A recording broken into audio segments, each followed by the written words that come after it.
BBAలో university second rank, third rank సాధించడం sun international విద్యార్థులకే సాధ్యం. కొంతమంది ఇళ్లలో పవర్ పోయిందనుకోండి, వాళ్ళు చుట్టుపక్కల చూస్తారు. చుట్టూ ఉన్న ఇళ్లలో పవర్ ఉంటే హర్ట్ అయిపోతారు. వాళ్ళకు పవర్ ఉంది కానీ మనకు పోయిందంటూ బాధపడిపోతారు.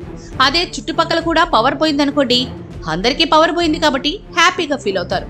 అందరికీ పవర్ పోయింది కాబట్టి మనకి పోయింది, ప్రత్యేకంగా మనకు మాత్రమే పోలేదని మనసుకి సర్ది చెప్పుకుంటారు.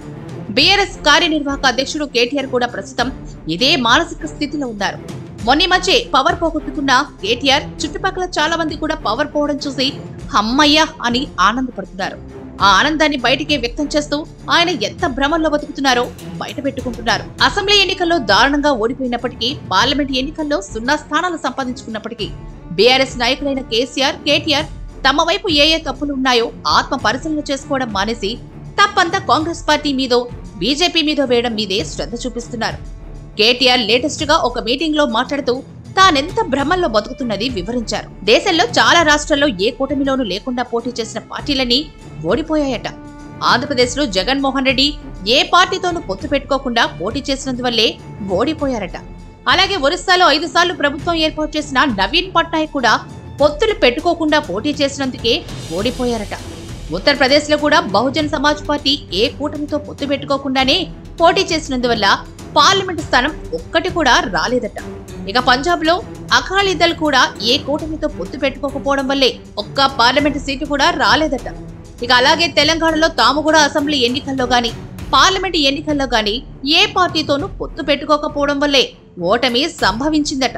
చివరికి ఈయన తేల్చిన పాయింట్ ఏంటంటే, పొత్తులు లేకపోవడం వల్లే ఓడిపోయాం తప్ప తమ వైపు నుంచి ఏ తప్పు లేదు. చాలా పార్టీలకు ఎదురు దెబ్బలు తగిలాయి కాబట్టి తన పార్టీకి కూడా తగిలాయి. ఇది విషయం. అప్పుడప్పుడు కేటీఆర్ మాటలు వింటుంటే కేసీఆర్ కొడుకు కాబట్టి ఇంతకాలం అందలమెక్కి ఊరేగారు గాని, మామూలుగా అయితే వార్డు మెంబర్ అవడానికి కూడా అర్హత లేని వ్యక్తి అనిపిస్తూ ఉంటుంది. మాట్లాడడం ఎంత మాత్రం రాని వ్యక్తి అనిపిస్తూ ఉంటుంది. అందుకే స్వయాన కేటీఆర్ కుమార్తె ఈయనకి ఒక ఉపదేశం చేసిందట. అదేంటంటే, డాడీ నువ్వు మీటింగులకు వెళ్ళినప్పుడు అస్సలు మాట్లాడకు.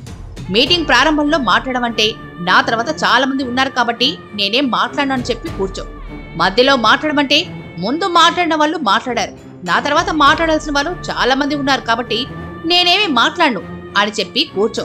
చివర్లో మాట్లాడమంటే ముందు మాట్లాడిన వాళ్ళు అన్ని విషయాలు మాట్లాడేశారు కాబట్టి ఇక మాట్లాడాల్సింది ఏమీ లేదని చెప్పి కూర్చో అని చెప్పిందట. ఈ విషయాన్ని ఓ సందర్భంలో కేటీఆర్ గుర్తు చేసుకుని మురిసిపోయారు. ఆ బంగారు తల్లి చెప్పినట్టు ఈయన మీటింగ్స్ లో మాట్లాడడం మానుకుంటే ఇంకా ఏమైనా పరువు మిగులుంటే అది కూడా పోకుండా ఉంటుంది.